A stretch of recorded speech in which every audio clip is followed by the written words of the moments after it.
Hello everyone, আসসালামু আলাইকুম। আমি সাইফুর রহমান জুবায়ের চলে আসলাম আজকে আরো একটি নতুন ক্লাসে মৌলিক জিকের। তোমরা দেখতে পাচ্ছ যে আমরা মৌলিক জিকে নিয়ে কিন্তু হচ্ছে কাজ শুরু করে দিয়েছি এবং খুব সামনে হচ্ছে আমাদের গুচ্ছ পরীক্ষা। তো সেই জন্য হচ্ছে এখন থেকে বেশি বেশি আমাদের মৌলিক জিকে পড়া লাগবে এবং মৌলিক জিকের কোন সাবজেক্টের কোন অধ্যায়গুলো আসলে আমাদের বেশি করে পড়া উচিত সেইগুলাই আজকে আমরা হচ্ছে পড়ব। সো যারা হচ্ছে মৌলিক জিকে পড়াশোনা করতে চাও এবং খুব অল্প একদম পুরো বই না পড়ে খুব অল্প পড়ে একটু ভালো রেজাল্ট করতে চাও তাদের জন্য কিন্তু এই ক্লাসগুলো। ওকে, সো আমরা আজকে দেখতে পাচ্ছি ইতিহাস প্রথম পত্র। আমি প্রথমেই বলে নেই যে ইতিহাস প্রথম পত্রে আসলে কি আছে। ইতিহাস প্রথম পত্রে আছে প্রথম দিকে হচ্ছে আমরা যেগুলাই নর্মাল বেসিক জিকে যেগুলো পড়ছি, যেমন আগে হচ্ছে তোমার সেই ভারতবর্ষী ইউরোপীয়দের আগমন থেকে যে 1947 সাল পর্যন্ত পড়ছি, এই যে পুরো টাইম জোনটা এইটাই হচ্ছে তোমার ইতিহাস প্রথম পত্রে আছে। আর তারপর হচ্ছে 1947 থেকে 1971 সাল পর্যন্ত আছে। আর দ্বিতীয় যে অধ্যায়, দ্বিতীয় পত্র ইতিহাস দ্বিতীয় পত্রে আছে এই বিভিন্ন বিপ্লব, তারপর হচ্ছে জাতিসংঘ, হ্যাঁ এগুলো আছে। সো এগুলো নিয়ে আমাদের খুব একটা প্যারা হবে না। তো আমি আজকে জাস্ট ইতিহাসটা একটু দেখাই দিব যে আসলে আমরা কি কি পড়বো, এবং এই পুরো বই আসলে আমাদের পড়া দরকার নাই যেহেতু সময় অল্প। আমরা হচ্ছে এইখান থেকে আমি আমার একটা বই সেখান থেকে আমি তোমাদের পড়াই দিচ্ছি। ইনশাল্লাহ আশা করি এটা খুব কাজে দিবে। ঠিক আছে, তোমরা একটু ক্লাসটা সবাই শেয়ার করে দাও, আর হচ্ছে বন্ধুদেরকে মেনশন করে দাও, আর ক্লাসটা হচ্ছে একটু শেয়ার করে দাও। ঠিক আছে, আর জানিয়ে দাও কারা কারা গুচ্ছের জন্য প্রিপারেশন নিচ্ছ। গুচ্ছের জন্য কারা কারা প্রিপারেশন নিচ্ছ একটু জানিয়ে দাও আমাকে, তাহলে আমার বুঝতে সুবিধা হবে যে কারা কারা এখানে আসলে গুচ্ছের জন্য পড়াশোনা করতেছে। ঠিক আছে, ওকে। আমি তোমাদেরকে একটু বলে রাখি আমাদের গুচ্ছ একটা কোর্স অলরেডি শুরু হয়ে গেছে, সেটা হচ্ছে 999 টাকায়, যেখানে হচ্ছে বাংলা ইংরেজি মৌলিক জিকে একদম ওভারঅল একটা প্রিপারেশন পাবে। আর আমাদের একটা বই আছে যারা গুচ্ছের জন্য প্রিপারেশন নিতে চাও, জিএসটি বুস্টার, মাত্র 500 টাকায় বইটা পাওয়া যাবা। সেটা হচ্ছে বাংলা ইংলিশ জিকে ওভারঅল সব কিছুর জন্য। ঠিক আছে, ওকে। তাহলে চলো আমরা শুরু করি। দেখো প্রথমে হচ্ছে ইতিহাস প্রথম পত্র অধ্যায় 1, ভারতবর্ষী ইউরোপীয়দের আগমন, ইংরেজি আধিপত্য প্রতিষ্ঠা। এটার প্রথমে আমাদেরকে জানতে হবে যে ইউরোপীয় যারা আছে কারা ইউরোপের আগে কারা আসে। আমরা জানি যে এই আমাদের ভারতবর্ষে এবং হচ্ছে বাংলায় সবার প্রথমে আসছে ইউরোপীয়দের মধ্যে পর্তুগিজরা, তাই না? এটা তো আমরা সবাই জানি। এবং সবার শেষ কারা আসছে? সবার শেষ আসছে হচ্ছে ফরাসিরা, তাই না? তো এখন আমাদেরকে জানতে হবে প্রথম কত সালে কে কিভাবে আসছে, এটা প্রায় পরীক্ষায় আসে। এই যে দেখো 1487 সালে প্রথম, আমি যদি একটু ঘটনাটা বলি, এই যে দেখো এইটা হচ্ছে ইউরোপ। ঠিক আছে, এটা হচ্ছে ইউরোপ, একটু এদিকে হবে ইউরোপ, সরি আফ্রিকা, হ্যাঁ। আর এই পাশে হচ্ছে তোমার ইউরোপ, এই পাশে হচ্ছে কি ইউরোপ, ইউরোপ। আর এইটা হচ্ছে আমাদের আফ্রিকা, আর এই পাশে হচ্ছে আমাদের এশিয়া। কি আছে? এশিয়া। এই পাশে হচ্ছে পর্তুগাল, পর্তুগাল। ওকে, তাহলে আগে যেটা হইতো যে এই জায়গাটাতে হচ্ছে তোমার কি ছিল? লোহিত, এই পাশে হচ্ছে লোহিত সাগর আর এই পাশে হচ্ছে ভারত মহাসাগর। তো এখন কথা হচ্ছে এটা হচ্ছে ভূমধ্য সাগর। তো আগে যেটা হইতো ডিরেক্ট এইখান দিয়ে এখানে যাওয়া যাইতো না। এটা আমরা যদি ধরি ইন্ডিয়া এবং বাংলাদেশ এই জায়গাটায় আছে, যদি এই জায়গাটা আমরা ইন্ডিয়া এবং বাংলাদেশ ধরি, তাহলে আগে যেটা হইতো যে তোমার এইখান দিয়ে কিন্তু যাওয়ার কোনো রাস্তা ছিল না, কারণ এখানে ভূমধ্য সাগর আর এই পাশ দিয়ে হচ্ছে এই যে তোমার হচ্ছে এই পাশটা হচ্ছে মিশর এবং হচ্ছে এই পাশে লোহিত সাগর, এই জায়গাটা একটু ব্লক ছিল। পরবর্তী তখন যেটা হয়েছে 1427 সালে প্রথম পর্তুগিজ নাবিক বার্থোলোমিও দিয়াস 1427 সালে এই পথ দিয়ে এই যে দক্ষিণ আফ্রিকার এই পাশটা যে এটাকে কি বলা হয় দেখো, উত্তম আশা অন্তরীপ, মানে হচ্ছে ক্যাপ অফ গুড হোপ। ঠিক আছে, এই জায়গা দিয়ে যে হচ্ছে ভারতে আসা যায় এই পথটা তিনি আবিষ্কার করছিলেন, কিন্তু তিনি কিন্তু প্রথম ভারতে আসেন নাই। কত সালে? 1427 সালে। দেখো 1487 সালে কে? এই যে বার্থোলোমিও দিয়াস প্রথম এই যে উত্তম আশা অন্তরীপ হয়ে পূর্ব দিকে আসার জলপথ আবিষ্কার করেন, কিন্তু তিনি কিন্তু আসেন নাই। তাহলে কে প্রথম আসছে? দেখো 1498 সালে ইউরোপ থেকে ভারতবর্ষে আসার জলপথ আবিষ্কার করেন এবং ভারতের কালিকট বন্দরে এসে পৌঁছান ভাস্কো দা গামা। তাহলে সবার প্রথম এই ভারতে আসছে কে? Vasco da Gama. পথ আবিষ্কার করছে বার্থোলোমিও দিয়াস, কিন্তু সবার প্রথম আসছে ভাস্কো দা গামা। ঠিক আছে, 1498 সালে। আর আমেরিকা আবিষ্কার করেন কি? এটা আমরা ছোটবেলা পড়ছি, কলম্বাস। আমেরিকা আবিষ্কার করেন কলম্বাস। আর এই যে কালিকট বন্দরে আসছে, এই কালিকট বন্দরটা কারা স্থাপন করছে? এটা স্থাপন করছে আরবরা। এগুলো কিন্তু বইতে আছে। ঠিক আছে, এই জন্য আমাদের এগুলো একটু পড়তে হবে। তাহলে একটু সবাই লিখে ফেলো যে কমেন্টে লিখো যে ভারতবর্ষে আসার জলপথ আবিষ্কার করেন ভারতবর্ষে আসার জলপথ যে প্রথম ভারতবর্ষে আসেন কে? Vasco da Gama. ঠিক আছে, পর্তুগিজদের মধ্যে প্রথম ভারতবর্ষে আসেন ভাস্কো দা গামা। এবার দেখো, এবার আর এখান থেকে আমরা কি কি পড়বো দেখো।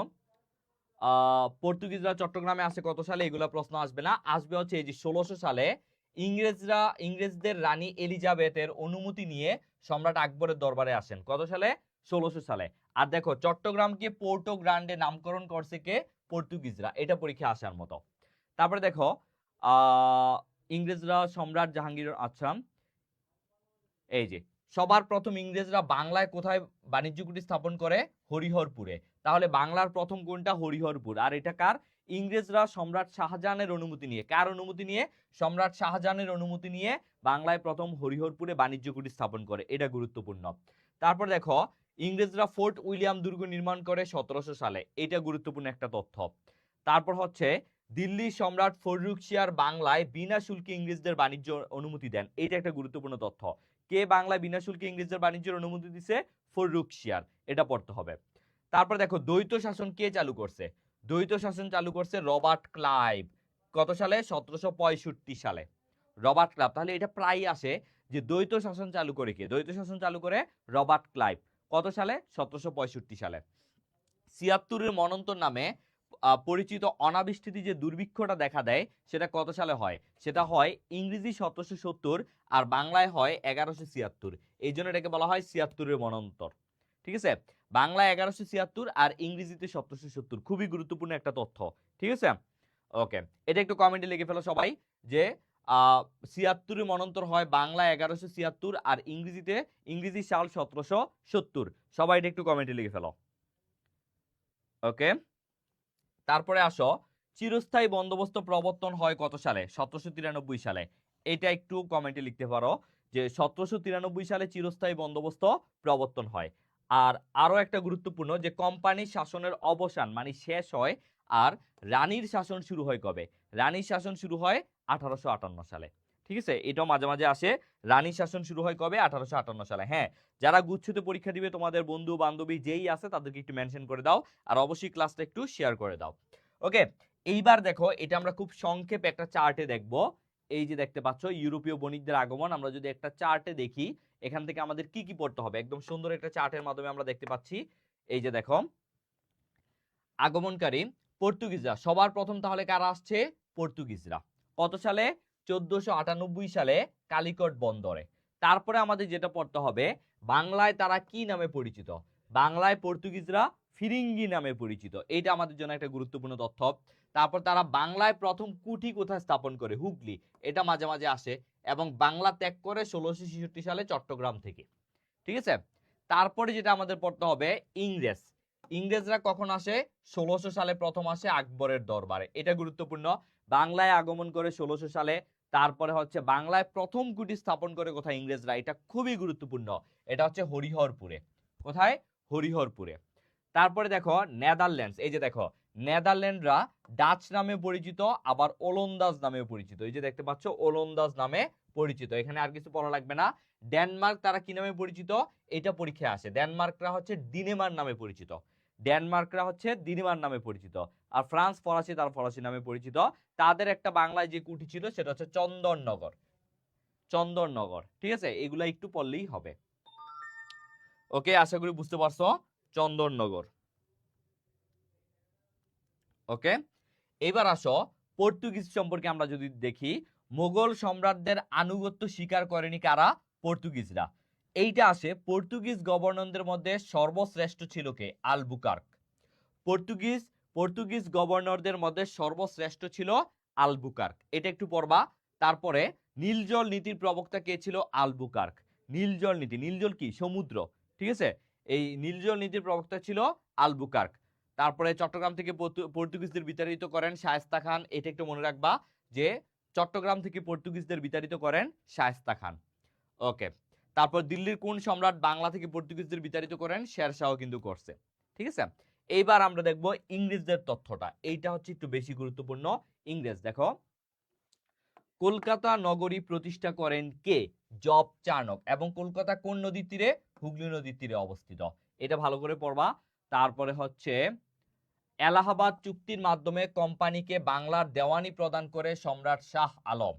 ঠিক আছে, তারপরে আসো ইস্ট ইন্ডিয়া কোম্পানির শাসন কেন্দ্র ছিল কলকাতায়। তারপরে দেখো ইস্ট ইন্ডিয়া কোম্পানি যখন গঠিত হয় 1600 সালে, তখন 218 জন যে বণিক বা ব্যবসায়ী তাদের নিয়ে গঠিত হয়েছিল। কতজন ব্যবসায়ী? 218 জন নিয়ে। ঠিক আছে, তারপরে ইউরোপে সপ্তবর্ষব্যাপী যুদ্ধ হয় 1756 থেকে 1763 ইংরেজ ও ফরাসিদের মধ্যে। এটা অ্যাকচুয়ালি শতবর্ষী হবে, শতবর্ষী যুদ্ধ হয় ইংরেজ ও ফরাসিদের মধ্যে। ঠিক আছে, ওকে। তারপর পলাশির যুদ্ধটা যদি আমরা একটু দেখি, পলাশির যুদ্ধটা আমরা জানি যে 1756 সালে 1757 সালে 23 জুন হয়। কত সালে? 1757 সালে 23 জুন হয়।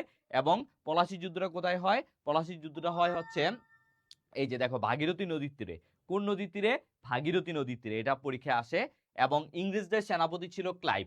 আর নবাবের পক্ষে ফরাসি যে সেনাপতি যুদ্ধে অংশগ্রহণ করে তার নাম ছিল সিনফ্রে। ঠিক আছে, ওকে।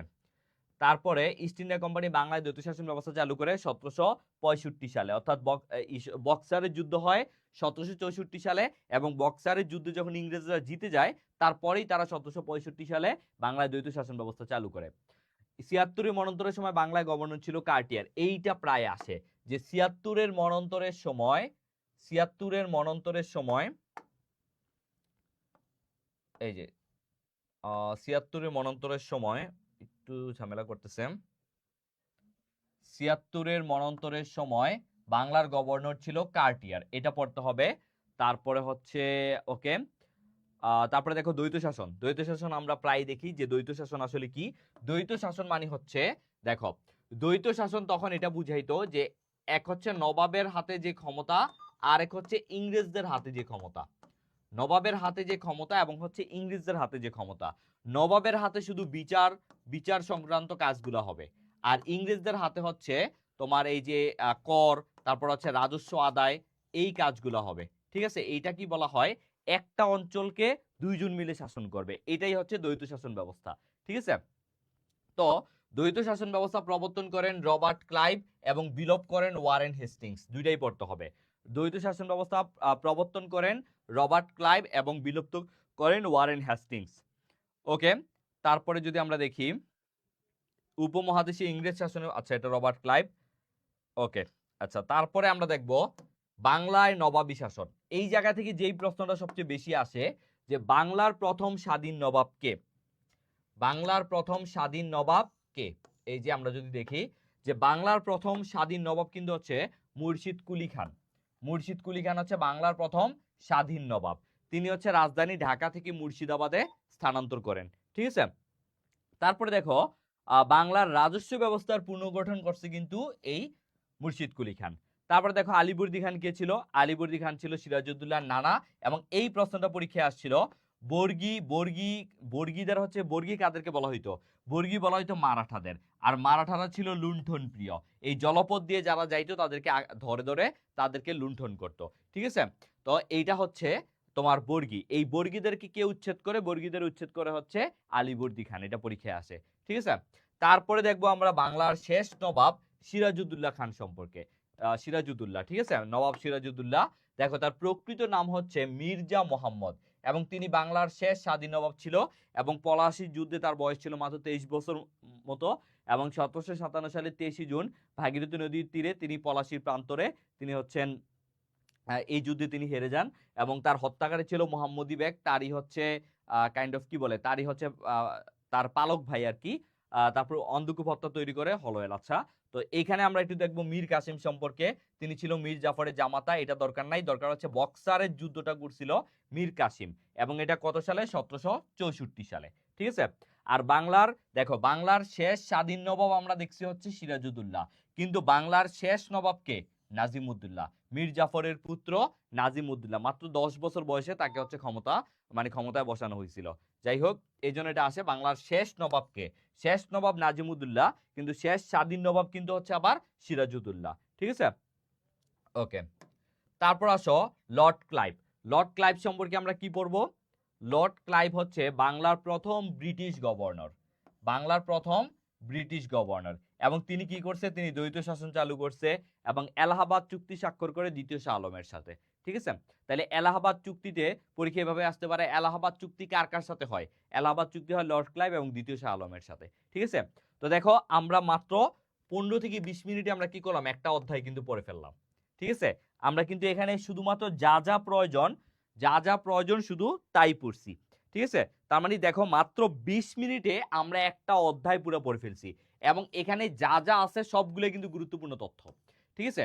অর্থাৎ তোমার একটা অধ্যায়কে যা যা গুরুত্বপূর্ণ আছে সবগুলো হচ্ছে এখানে নিয়ে আসা হয়েছে। তার মানে তোমরা যদি আমাদের এই গুচ্ছ কোর্সে ভর্তি হয়ে যাও তাহলে এই সবগুলো এই যে এইরকম ভাবে প্রত্যেকটা অধ্যায় আমাদের কাছে হচ্ছে শর্ট করে দেওয়া আছে এবং আমি হচ্ছে তোমাদেরকে ঠিক এইভাবে পড়াবো।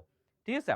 তাহলে তোমরা যারা হচ্ছে এখনো আমাদের কোর্সে ভর্তি হও নাই গুচ্ছ কোর্সে অথবা আমাদের যেই জিএসটি বুস্টার বইটা নাও নাই দ্রুত সংগ্রহ করে ফেলবা, ইনশাল্লাহ কাজে দিবে। আচ্ছা, তারপর আসো দেখো দ্বিতীয় অধ্যায়টা কি ছিল। এবার আমরা একটু অধ্যায় 2 নাম্বারটা দেখি। ইংরেজ উপনিবেশিক শাসন, যেটা হচ্ছে কোম্পানি শাসন। এতক্ষণ আমরা পড়লাম যে বাংলায় কারা কখন কিভাবে আসছে এবং কি কি করছে। এবার আমরা একদম ইংরেজ শাসনের মধ্যে ঢুকে যাব। ঠিক আছে? দেখতে পাচ্ছ ইংরেজ উপনিবেশিক শাসন যেটাকে বলা হয় কোম্পানি আমল। ঠিক আছে? অধ্যায় 2। এখানে যদি আমরা একটু দেখি, দেখো বাংলায় ব্রিটিশদের প্রথম গভর্নর কে ছিল? আমরা জানি লর্ড ক্লাইভ। তাহলে এইটা আমাদের দরকার। বাংলায় ব্রিটিশদের প্রথম গভর্নর ছিল লর্ড ক্লাইভ। তারপরে বাংলায় ব্রিটিশদের আগে প্রথমে এই পদটার নাম ছিল গভর্নর, পরবর্তীতে গভর্নর নামটা বাদ দিয়ে করা হয়েছে গভর্নর জেনারেল। এই গভর্নর জেনারেল নামটা বাদ হয়ে যায় যখন কোম্পানি শাসন শেষ হয়ে যায়, তখন আবার রানী শাসন শুরু হয়। আর রানী শাসন যখন শুরু হয় তখন এটার নাম ছিল ভাইসরয়। ভাইসরয় মানে হচ্ছে রাজ প্রতিনিধি অথবা রানীর প্রতিনিধি। ঠিক আছে? রানীর প্রতিনিধি। তার মানে এই গভর্নর জেনারেল এবং ভাইসরয় তিনটা পদ একই, শুধুমাত্র নাম পাল্টাইয়া হয়েছে। ঠিক আছে? দেখো তাহলে বাংলায় ব্রিটিশদের প্রথম গভর্নর লর্ড ক্লাইভ, এটা আমাদের জানতে হবে। বাংলায় ব্রিটিশদের প্রথম গভর্নর জেনারেল ওয়ারেন হেস্টিংস এবং ভারতবর্ষে ব্রিটিশদের প্রথম ভাইসরয় লর্ড ক্যানিং, তিনি হচ্ছে সিপাহী বিদ্রোহের সময় ছিল। আর শেষ ভাইসরয় কে ছিল বা রাজপ্রতিনিধি ছিল লর্ড মাউন্টব্যাটেন। এটা একটু গুরুত্বপূর্ণ। ঠিক আছে? এটা একটু গুরুত্বপূর্ণ। লর্ড মাউন্টব্যাটেন ছিল বাংলায় ভারতবর্ষে ব্রিটিশদের শেষ ভাইসরয়। ঠিক আছে? আর এখানে দেখতে পাচ্ছ বাংলায় ব্রিটিশদের প্রথম গভর্নর, এগুলো একটু দেখলেই হবে। ওকে, এবার আসো আমরা কার কি অবদান এবং কে কি করছে এগুলো একটু দেখে আসি। যেগুলো আসলে বেশি গুরুত্বপূর্ণ সেগুলোই আমরা দেখব। দেখো ওয়ারেন হেস্টিংস কি করছে?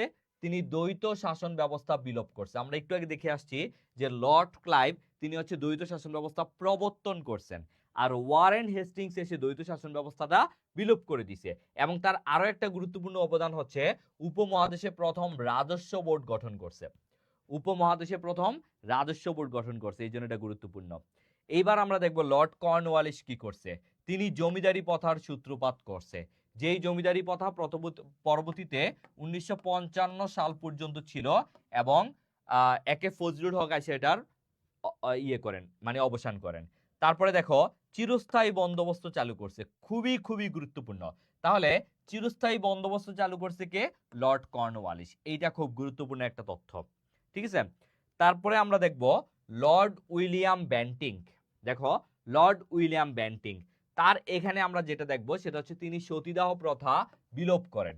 সতীদাহ প্রথা বিলোপ করেন। আর তাকে সহযোগিতা করছে কে? তাকে সহযোগিতা করছে রাজা রামমোহন রায়। এখন অনেকে প্রশ্ন দেখলে ভাবো এটা মনে হয় রাজা রামমোহন রায় করছে। না, রাজা রামমোহন রায় তো সরকারের কেউ ছিল না, তিনি জাস্ট হচ্ছে একটা অঞ্চলের প্রতিনিধি ছিল। এই জন্য যদি প্রশ্ন হয় সতীদাহ প্রথা বিলোপ করেন কে, তাহলে উত্তরটা হবে লর্ড উইলিয়াম বেন্টিং। কিন্তু তাকে অ্যাকচুয়ালি সহযোগিতা করছে রাজা রামমোহন রায়। ঠিক আছে? এবার আসো লর্ড ডালহৌসি, তিনি রেল লাইনের প্রচলন করেন। আমার মনে হচ্ছে এই প্রশ্নটা এবার আসতে পারে। ঠিক আছে? তিনি রেল লাইনের প্রচলন করেন এবং তিনি বিধবা বিবাহ প্রবর্তন করেন। আর বিধবা বিবাহ নিয়ে কাজ করছিল ঈশ্বরচন্দ্র বিদ্যাসাগর, কিন্তু অফিসিয়ালি এটা প্রবর্তন করেন হচ্ছে লর্ড ডালহৌসি। ঠিক আছে? ওকে, আশা করি বুঝতে পারছো। এইবার আসো দেখো লর্ড ক্যানিং। লর্ড ক্যানিং সম্পর্কে আমরা কি পড়বো? লর্ড ক্যানিং যেটা করছে তিনি হচ্ছে কাগজি মুদ্রা প্রচলন করছে। আচ্ছা, এইটা পড়বা। সিপাহী বিপ্লবকালীন তিনি ভাইসরয় ছিলেন। সিপাহী বিপ্লবকালীন তিনি হচ্ছে ভাইসরয় ছিলেন এই লর্ড ক্যানিং, এই জন্য এটা আমাদের একটু পড়তে হবে। ঠিক আছে? এবার আসো লর্ড মেও, তিনি হচ্ছে ভারতবর্ষে প্রথম আদমশুমারি চালু করছিল। এটা এখন একটু কম গুরুত্বপূর্ণ, বাট এইটা খুব গুরুত্বপূর্ণ। লর্ড রিপন, যার নাম ছিল, যাকে বলা হতো রিপন দা গুড, মানে তিনি এই বাংলার জন্য অনেক ভালো ভালো কাজ করছিলেন। যেমন তার মধ্যে একটা সবচেয়ে গুরুত্বপূর্ণ কাজ ছিল যে প্রথম ভারতীয় শিক্ষা কমিশন, হান্টার কমিশন তিনি গঠন করছেন। তাহলে এই ভারতবর্ষে প্রথম যেই শিক্ষা ব্যবস্থা প্রণয়ন বা প্রথম যে শিক্ষা কমিশন, সেটার নাম কি? সেটার নাম হচ্ছে হান্টার কমিশন। এটা কে প্রণয়ন করছেন? এটা লর্ড রিপন প্রণয়ন করছেন। ঠিক আছে, এটা আমাদের জন্য একটু গুরুত্বপূর্ণ।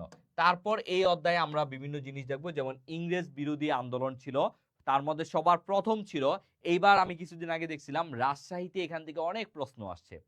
ঠিক আছে, শুধু রাজশাহী না, রাজশাহী, চট্টগ্রাম এবং গুচ্ছতেও ইনশাল্লাহ এখান থেকে প্রশ্ন আসবে। ঠিক আছে, এই জন্য এগুলো একটু ভালো করে পড়তে হবে। এই যে তোমরা দেখতে পাচ্ছ যে ফকির সন্ন্যাসী বিদ্রোহ পরীক্ষায় আসছিল, যে ইংরেজদের বিরুদ্ধে প্রথম বিদ্রোহ কোনটা, এবং এটা আমি অনেকবার পড়াইছি। ইংরেজদের বিরুদ্ধে প্রথম বিদ্রোহ হচ্ছে ফকির সন্ন্যাসী বিদ্রোহ। এই যে দেখতে পাচ্ছ, ইস্ট ইন্ডিয়া কোম্পানির বিরুদ্ধে বাংলায় প্রথম বিদ্রোহ হচ্ছে ফকির ও সন্ন্যাসী আন্দোলন। এবং এখানে যেটা পড়তে হবে, ফকির আন্দোলনের নেতা ছিল মজনু শাহ। এখানে কিন্তু দুইটা, একটা হচ্ছে ফকির আর একটা হচ্ছে সন্ন্যাসী। ফকির বলা হয় মুসলমানদের যে ধর্মীয় আধ্যাত্মিক ধর্মীয় একজন ব্যক্তি, আর সন্ন্যাসী হচ্ছে হিন্দুদের আধ্যাত্মিক ধর্মীয় নেতা বা আধ্যাত্মিক ধর্মীয় গুরু আর কি বলা যায়, তাদেরকে বলা হয় সন্ন্যাসী। ঠিক আছে, তো সন্ন্যাসীদের মধ্যে উল্লেখযোগ্য নেতা ছিলেন ভবানী পাঠক ও দেবী চৌধুরানী। তারপর ফকির সন্ন্যাসী দমনে ব্যবস্থা গ্রহণ করেন ওয়ারেন হেস্টিংস, এটা লাগবে না, যাই হোক। তারপরে আমরা দেখবো চাকমা বিদ্রোহ। চাকমা বিদ্রোহ কত সালে হয়? 1776-77 সালে হয়। তারপর হচ্ছে এখানে জুয়ান বক্স, চাকমা রাজা জুয়ান বক্সকে মুদ্রায় রাজস্ব দিতে বাধ্য করায় এই বিদ্রোহ হয়। প্রথমে তারা হচ্ছে যে ঝুম চাষ করত, সেই ঝুম থেকেই হচ্ছে তারা কর দিত। ঠিক আছে, কিন্তু পরবর্তীতে বলা হয় যে আমরা আর এই ঝুম থেকে যে ফসল, এই ফসল নিব না, আমরা হচ্ছে এখন মুদ্রায় এটা নিব। তখন তারা এটার বিরুদ্ধে প্রতিবাদ করে। এটাই হচ্ছে চাকমা বিদ্রোহ। ঠিক আছে, তারপর আসো তিতুমির ও বাঁশের কেল্লা। এইটা একটু গুরুত্বপূর্ণ। তিতুমির ও বাঁশের কেল্লা, এটা পড়তে হবে। তিতুমিরের প্রকৃত নাম হচ্ছে মীর নিসার আলী। এটা অনেক পরীক্ষায় আসে। ইংরেজদের বিরুদ্ধে তার প্রথম বিদ্রোহ ছিল বারাসাতের বিদ্রোহ, এবং তিনি, যেটা বলা হয় যে ইংরেজদের বিরুদ্ধে প্রথম সশস্ত্র যুদ্ধে যেই ব্যক্তি শহীদ হয়েছেন, প্রথম শহীদ হয়েছেন, সেটা হচ্ছে তিতুমির। এই জন্য এটা পরীক্ষা আসে। ঠিক আছে, তো দেখো, তিতুমির 1831 সালে নারিকেল বাড়িয়ায় বাঁশের কেল্লা নির্মাণ করেন, এবং 1831 সালের 19 নভেম্বর বাঁশের কেল্লার যুদ্ধে তিতুমির 40 জন সদস্য কি হন? শহীদ হন। তিতুমিরের বিরুদ্ধে ইংরেজদের পক্ষে নেতৃত্ব দেন lieutenant colonel Stuart. Lieutenant colonel Stuart, এটা পরীক্ষা আসে। তিতুমিরের বিরুদ্ধে ইংরেজদের পক্ষ থেকে নেতৃত্ব দেন লেফটেন্যান্ট কর্নেল স্টুয়ার্ট। তারপরে আমরা দেখব, এই যে এইখানেই কথাটা বলা আছে যে ইস্ট ইন্ডিয়া কোম্পানির বিরুদ্ধে অস্ত্র ধারণ করে প্রথম বাঙালি শহীদ তিতুমির। ঠিক আছে, আর তার প্রধান সেনাপতি ছিলেন গোলাম মাসুম। আচ্ছা, এবার আসি আমরা ফরাইজি আন্দোলন। এখানে ফরাইজি আন্দোলনের জনক বলা হইতো হাজী শরীয়তুল্লাহকে, এবং তার নামে হচ্ছে একটা জেলা আছে, এই যে দেখো, হাজী শরীয়তুল্লাহ নামে যে জেলা, শরীয়তপুর। ঠিক আছে, তার ধর্মীয় আন্দোলন থেকে রাজনৈতিক আন্দোলনে ফরাইজি আন্দোলনকে রূপদান করেন তারই ছেলে দুদু মিয়া ওরফে মোহসেন। ঠিক আছে, আর তার একটা উক্তি আছে, জমি থেকে খাজনা আদায় আল্লাহর আইনের পরিপন্থী। এই কথাটা কে বলছে? দুদু মিয়া বলছে। ঠিক আছে, ওকে। তারপর দেখো নীল বিদ্রোহ। নীল বিদ্রোহ যদি আমরা দেখি, এইখানে আমাদের যেটা জানতে হবে যে নীল বিদ্রোহের অবসান হয় 1860, মানে নরমালি শেষ হয়েছে 1862 সাল পর্যন্ত, মানে 1858 সাল থেকে 1862 সাল পর্যন্ত এই যুদ্ধটা চলে, কিন্তু অফিসিয়ালি আনুষ্ঠানিকভাবে যুদ্ধটা শেষ হয় 1860 সালে। ঠিক আছে, তারপরে দেখো নীল চাষ নিয়ে নির্মিত যে নাটক, সেটার নাম ছিল নীল দর্পণ, আর এটা লেখছেন হচ্ছে দীনবন্ধু মিত্র। ঠিক আছে, দীনবন্ধু মিত্র। নাটকটা প্রথম মঞ্চস্থ হয় হচ্ছে কলকাতার কারাগারে। উপমহাদেশে আনুষ্ঠানিকভাবে নীল চাষ বন্ধ হয় 1860 সালে। এই যে 1860 সালে এটা আনুষ্ঠানিকভাবে শেষ হয়। তারপর দেখো সাঁওতাল বিদ্রোহ। এই বিদ্রোহ সংগঠিত উত্তরবঙ্গ, পশ্চিমবঙ্গ, বিহারের কিছু অঞ্চলে। আর এখানে বিদ্রোহ সংগঠিত হওয়ার কত সালে দরকার নাই, বিদ্রোহের নেতৃত্ব দেয় হচ্ছে সিধু ও কানু। নেতৃত্ব দেয় সিধু ও কানু। ঠিক আছে,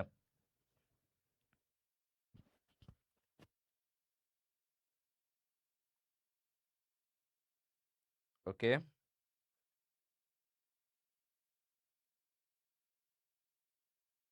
তোমরা কি আসো? সবাই আমাকে একটু কমেন্ট করে জানাও তোমরা ক্লাস করতেছো কিনা। ওকে, তারপর দেখব সিপাহী বিদ্রোহ, খুবই খুবই গুরুত্বপূর্ণ, এবং এই অধ্যায়ের শেষ যেটা নিয়ে বলা আছে সিপাহী বিদ্রোহ। দেখো, এনফিল্ড নামক এক প্রকার রাইফেল ছিল, যেটা সিপাহী বিদ্রোহ নিয়ে যেটা নিয়ে কাজ করা হয়েছিল, যে ইংরেজরা হচ্ছে যারা সিপাহী ছিল তাদেরকে এনফিল্ড নামক একটা বন্দুক দেয়, এবং এই বন্দুকের মাথায় একটা কার্তুজ থাকে, সেই কার্তুজটা হচ্ছে মুখ দিয়ে খোলা লাগে, ঠিক আছে। তো একটা গুজব ছড়ায় যে এটা হচ্ছে গরু এবং শুকুরের চর্বি দিয়ে করা হয়েছে। তো এখন স্বাভাবিকভাবে মুসলিমরা হচ্ছে শুকুরের চর্বি মুখে দিবে না, আর হিন্দুরা হচ্ছে গরুর চর্বি মুখে নিবে না, এটা নিয়ে হচ্ছে একটা দাঙ্গা লেগে যায়, এবং এখানে মঙ্গল পাণ্ডে একজন নেতৃত্ব দেয়, এবং পরবর্তীতে মঙ্গল পাণ্ডেকে ফাঁসিতে ঝুলানো হয়। পরে এই আন্দোলনটা আরো বেশি ছড়িয়ে যায়, এবং পরবর্তীতে এটাতে হচ্ছে সমর্থন দেয় হচ্ছে দ্বিতীয় বাহাদুর শাহ, এবং আরো অনেকে সমর্থন দেন। পরবর্তীতে এই যারা সিপাহী ছিল তারা হচ্ছে আন্দোলন করে পুরো ভারতবর্ষের নেতা হিসেবে দ্বিতীয় বাহাদুর শাহকে তারা হচ্ছে সমর্থন করেন। পরবর্তীতে এই সিপাহী বিদ্রোহ কি হয়, এটা হচ্ছে ব্যর্থ হয়, এবং ব্যর্থ হওয়ার পরে ইংরেজরা হচ্ছে তাদেরকে ওই যে জগন্নাথ বিশ্ববিদ্যালয়ের সামনে যে এখন বাহাদুর শাহ পার্ক বলা হয়, সেটা আগে ছিল আর্মেনীয়দের আন্টাগর, পরবর্তীতে সেখানে হচ্ছে তাদেরকে নিয়ে ফাঁসিতে ঝুলায়, এবং দ্বিতীয় বাহাদুর শাহকে কি করে, মিয়ানমারের যে রেঙ্গুন বা ইয়াঙ্গুন, সেখানে হচ্ছে তাকে হচ্ছে কি বলে এটাকে পর্যবেক্ষণে না কি যেন ওইখানে পাঠায় আর কি, ঠিক আছে। তো দেখতে পাচ্ছ এই যে ক্ষমতা চলে যায়। ওকে, দেখো, এনফিল্ড নামক এক প্রকার রাইফেল, এই যে এনফিল্ড হচ্ছে এক প্রকার রাইফেল নির্বাচনে পাঠায় আর কি। তো 1856 সালে এনফিল্ড রাইফেল প্রচলন শুরু আছে, ওটা দরকার নেই। 1857 সালে ব্যারাকপুর নামক স্থানে সিপাহী বিদ্রোহের সংগঠিত হয় বা সূচনা হয়, এই জন্য এটা গুরুত্বপূর্ণ, ব্যারাকপুর, ঠিক আছে। সিপাহী বিদ্রোহকে ভারতের স্বাধীনতা আন্দোলনের প্রথম ধাপ হিসেবে গণ্য করা হয়। সিপাহী বিদ্রোহকে ভারতের স্বাধীনতা আন্দোলনের প্রথম ধাপ হিসেবে গণ্য করা হয়, এটা গুরুত্বপূর্ণ। তারপর মুঘল সম্রাট দ্বিতীয় বাহাদুর শাহের পতনের মাধ্যমে মুঘল সাম্রাজ্যের আনুষ্ঠানিক পতন হয়। এই বিদ্রোহের পর ইস্ট ইন্ডিয়া কোম্পানি শাসনের অবসান ঘটে, শাসন ক্ষমতা চলে যায় রানী ভিক্টোরিয়ার হাতে। তারপরেই কিন্তু 1858 সালে রানী শাসন শুরু হয় এবং কোম্পানি শাসন অবসান হয়, ঠিক আছে। ঠিক এইভাবেই কিন্তু হচ্ছে এই জিনিসগুলা হয়। তো তারপরে যদি আমরা দেখি তৃতীয় অধ্যায়, এবার আমরা দেখবো হচ্ছে তৃতীয় অধ্যায়। দেখো, তৃতীয় অধ্যায় হচ্ছে ইংরেজ উপনিবেশিক শাসন, যেটা হচ্ছে ব্রিটিশ আমল, ঠিক আছে। এতক্ষণ আমরা দেখছি কোম্পানি শাসন, এবার আমরা দেখব রানীর শাসন, ঠিক আছে। কোম্পানি শাসন কিন্তু শেষ হয়ে গেছে, এবার শুরু হবে রানীর শাসন। রানীর শাসনে কাদের কাদের কোন ব্যক্তিত্বের কথা বলা হয়েছে, যেমন লর্ড রিপন, তিনি আধুনিক ভারতের প্রথম শিক্ষা কমিশন হান্টার কমিশন গঠন করেন, যেটা গঠিত হয় 1882 সালে এবং প্রকাশ হয় 1883 সালে, ঠিক আছে। এবং সংবাদপত্রের স্বাধীনতা ঘোষণা করেন কে, এই লর্ড রিপন। ইলবার্ট বিল প্রণয়ন করেন কে, 1883 সালে লর্ড রিপন। এগুলা এক নজর পড়বা। তারপর লর্ড কার্জন, খুবই খুবই গুরুত্বপূর্ণ, তিনি কিন্তু বঙ্গভঙ্গ করছেন 1905 সালে, ঠিক আছে। এবং তার শাসনামলকে ভারতের ব্রিটিশ সাম্রাজ্যের স্বর্ণযুগ বলা হয়। পরীক্ষা আসতে পারে যে ভারতের ব্রিটিশ সাম্রাজ্যের কার শাসনামলকে স্বর্ণযুগ বলা হয়, তাহলে এটা কি হবে, লর্ড কার্জন। ওকে, আচ্ছা। তারপর আসো আমাদের এই বাংলার খুবই গুরুত্বপূর্ণ একটা জিনিস, সেটা হচ্ছে বঙ্গভঙ্গ। এবং দেখো, এই যে বঙ্গভঙ্গ হয় কত সালে, 1905 সালে 16 অক্টোবর। বঙ্গভঙ্গ কে করছেন, লর্ড কার্জন করছেন। বঙ্গভঙ্গের ফলে কি হয়, বঙ্গভঙ্গের ফলে এই যে বাংলা আমরা দেখছি, এই বাংলাকে দুই ভাগে ভাগ করা হয়। একটা হচ্ছে ওয়েস্ট বেঙ্গল বা পশ্চিম বাংলা, আর এটা হচ্ছে ইস্ট বেঙ্গল। আর এটার সাথে ছিল মানে হচ্ছে বর্তমান বাংলাদেশ, এবং এটার সাথে ছিল আসাম, সাথে কি ছিল, আসাম ছিল। তো এই বাংলাদেশ এবং আসাম, এটার রাজধানী হয় ঢাকা, আর পশ্চিম বাংলা এটার রাজধানী হয় কলকাতা। এইভাবে দুই বাংলাকে ভাগ করা হয়, ঠিক আছে। বঙ্গভঙ্গ রদ হয়ে যায় 1911 সালের 12 ডিসেম্বর, এবং বঙ্গভঙ্গ রদ করেন কে, লর্ড হার্ডিঞ্জ। তাহলে বঙ্গভঙ্গ করেন হচ্ছে লর্ড কার্জন, কিন্তু বঙ্গভঙ্গ রদ করেন লর্ড হার্ডিঞ্জ। আর বঙ্গভঙ্গ রদ ঘোষণা করছেন আবার রাজা পঞ্চম জর্জ, দিল্লির রাজদরবারে। তার অভিষেক অনুষ্ঠান ছিল দিল্লিতে 1911 সালে, তখন হচ্ছে তিনি এটা ঘোষণা করেন, এবং 1912 সালে রাজধানী কলকাতা থেকে দিল্লিতে নিয়ে যাওয়া হয়, ঠিক আছে।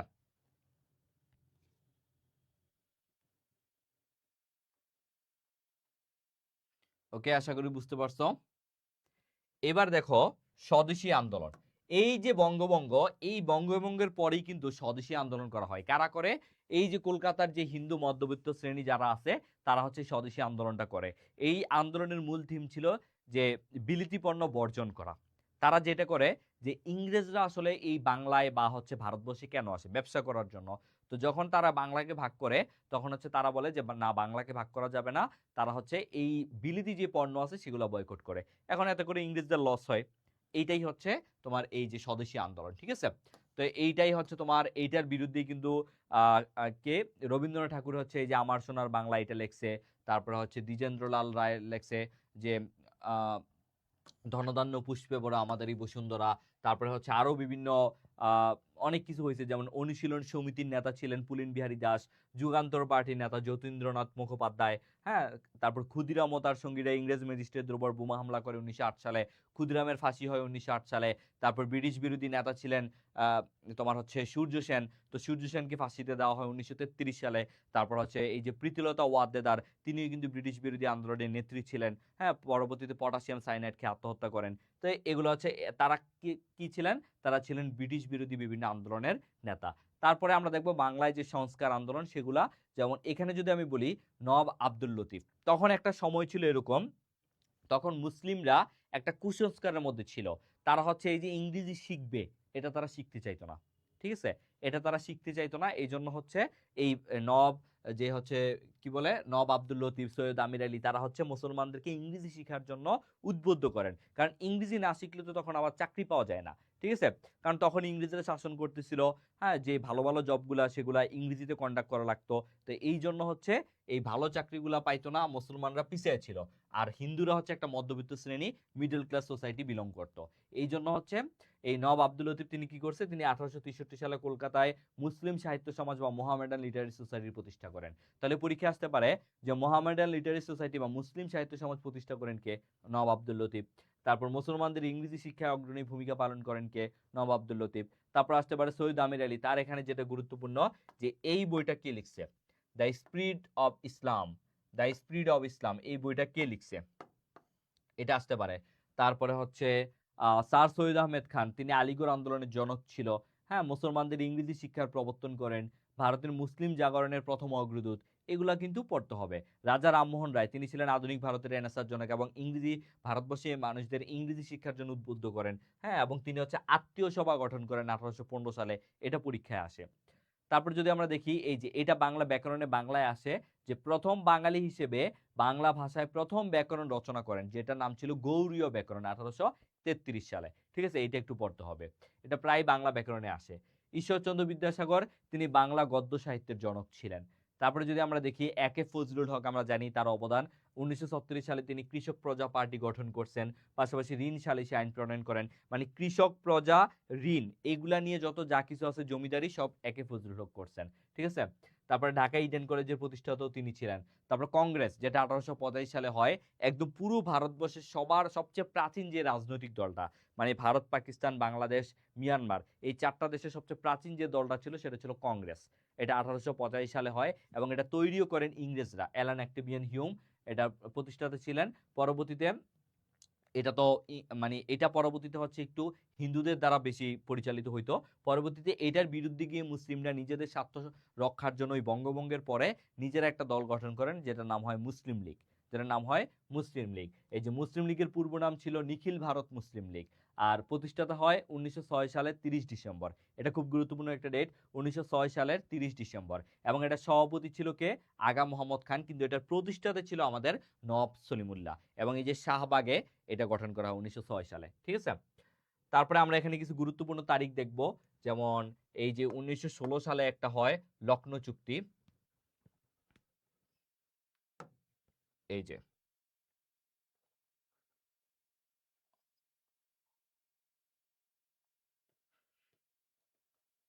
আচ্ছা, লখনৌ চুক্তি দেখব। তারপরে এখানে কিছু আছে, যেমন হচ্ছে 1919 সালে জালিয়ানওয়ালাবাগ হত্যাকাণ্ড, এটা একটু পড়তে হবে।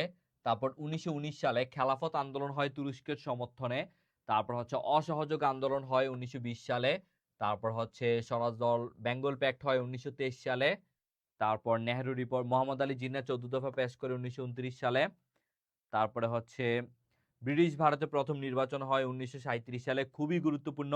এবং 1937 সালে শেরে বাংলা একে ফজলুল হক কৃষক প্রজা পার্টি গঠন করেন, এটা খুব গুরুত্বপূর্ণ। দ্বিজাতি তত্ত্বের ঘোষণা করেন জিন্নাহ 1939 সালে। লাহোর প্রস্তাবের ঘোষণা একে ফজলুল হক দেন 1940 সালে। তাহলে এগুলা তোমরা চাইলে একটু স্ক্রিনশট নিয়ে রাখতে পারো, খুবই গুরুত্বপূর্ণ। জালিয়ানওয়ালাবাগ হত্যাকাণ্ড নিয়ে জেনারেল ডায়ারের নির্দেশে এটা গুচ্ছতে পরীক্ষায় আসছিল প্রথমবার। তারপর খিলাফত আন্দোলন হয় তুরস্কের সমর্থনে 1919 সালে। 1920 সালে অসহযোগ আন্দোলন হয়। এগুলো একটু গুরুত্বপূর্ণ, ঠিক আছে? চাইলে স্ক্রিনশট মেরে রাখতে পারো। এই সম্পূর্ণ জিনিসগুলো কিন্তু আমার নিজের হাতে করা, সো এগুলা প্রতিবারে আমি দেখছি পরীক্ষা এখান থেকে আসে। ওকে, তারপরে আসো প্রাদেশিক নির্বাচন। এইবারের জন্য এটা খুব গুরুত্বপূর্ণ, যেহেতু আমাদের সামনে নির্বাচন, তাই এটা আসতে পারে। ভারত শাসন, এই যে ভারত শাসন আইন পাস হয় 1935 সালে। উপমহাদেশের নারীরা ভোটাধিকার লাভ করে 1935 সালে। উপমহাদেশের নারীরা প্রথম ভোটাধিকার প্রয়োগ করে 1937 সালে। এবং উপমহাদেশের প্রথম প্রাদেশিক নির্বাচন হয় 1937 সালে। আর এই নির্বাচনে প্রথম প্রাদেশিক নির্বাচনে একে ফজলুল হকের প্রতীক ছিল হুক্কা, এবং তিনি এটার প্রথম মন্ত্রিসভা গঠন করেন এবং গঠন করে মুখ্যমন্ত্রী হন। অবিভক্ত বাংলার প্রথম মুখ্যমন্ত্রী হন এই একে ফজলুল হক। আর 1950 সালে উপমহাদেশে জমিদারি প্রথা উচ্ছেদ করেন একে ফজলুল হক, ঠিক আছে? আর অবিভক্ত বাংলার মুখ্যমন্ত্রী তিনজন। প্রথম মুখ্যমন্ত্রী ছিল একে ফজলুল হক, দ্বিতীয় মুখ্যমন্ত্রী ছিল খাজা নাজিমুদ্দিন, এবং তৃতীয় মুখ্যমন্ত্রী ছিল হোসেন শহীদ সোহরাওয়ার্দী। আর এই তিন নেতার মাজার কিন্তু একসাথে ঢাকা বিশ্ববিদ্যালয় এলাকায়, যেখানে ঢাকা গেট অবস্থিত, সেটার পাশেই দেখবা এই তিন নেতার মাজার বা কবর একসাথেই আছে, ঠিক আছে? মন্ত্রী মিশন পরিকল্পনা খুব একটা গুরুত্বপূর্ণ না। তারপরে দেখবা যে কারা কারা সদস্য ছিল। Lord Pethick Lawrence, Stafford Cripps, Cripps ছিল এটার প্রধান, এই জন্য এটা দেখবা। আর লর্ড মাউন্টব্যাটেন, তিনি ব্রিটিশ ভারতের শেষ ভাইসরয় ছিল। স্যার র্যাডক্লিফকে সীমানা নির্ধারণ কমিশনের চেয়ারম্যান হিসেবে তিনিই কিন্তু নিযুক্ত করছিল। এই জন্য দেখবা র্যাডক্লিফ রেখা বলা হয় বাংলাদেশ ভারত পাকিস্তানের যে সীমান্ত রেখা, ভারত স্বাধীনতা 1947 তিনি প্রণয়ন করছে, ঠিক আছে? তাহলে আমরা দেখো মাত্র মাত্র কয় মিনিট, মাত্র 40 মিনিটে কিন্তু আমরা 3টা অধ্যায় পড়ে ফেললাম, 3টা অধ্যায় রিভাইজ দিয়ে ফেললাম। ঠিক এইভাবেই তোমরা যদি হচ্ছে আমাদের গুচ্ছ কোর্সে ভর্তি হও, ঠিক এইভাবে এই যে গুরুত্বপূর্ণ সব, তারপরে দেখো এই যে অধ্যায় 4 আছে, এখানে অধ্যায় 4, তারপর হচ্ছে এই যে দেখো এখানে দেখতে পাচ্ছ অধ্যায় 4-এর পরে অধ্যায় 5, 6, 7 সব একসাথে দেওয়া আছে, অধ্যায় 8 পর্যন্ত। সো আর একটা ক্লাস নিলেই কিন্তু আমাদের ইতিহাস প্রথম পত্র শেষ। ঠিক এইভাবে হচ্ছে আমরা আহ গুচ্ছের জন্য প্রিপারেশন নিয়ে ফেলবো। যা যা পরীক্ষায় গুরুত্বপূর্ণ শুধু তাই পড়বো, পুরো বই পড়ার কোনো দরকার নাই, ঠিক আছে? তো ইনশাল্লাহ আজকের মতো ক্লাসটা আমরা এখানেই শেষ করতেছি। ইনশাল্লাহ দেখা হবে নেক্সট ক্লাসে। আর এই সময় তোমরা হচ্ছে আমাদের যে গুচ্ছ কোর্স আছে সেই গুচ্ছে ভর্তি হয়ে যাও, এবং হচ্ছে আমাদের যে বই আছে জিএসটি বুস্টার, সেটা নিয়ে ফেলো, ঠিক আছে? তো আজকে সবাই ভালো থাকো, সুস্থ থাকো, আল্লাহ হাফেজ।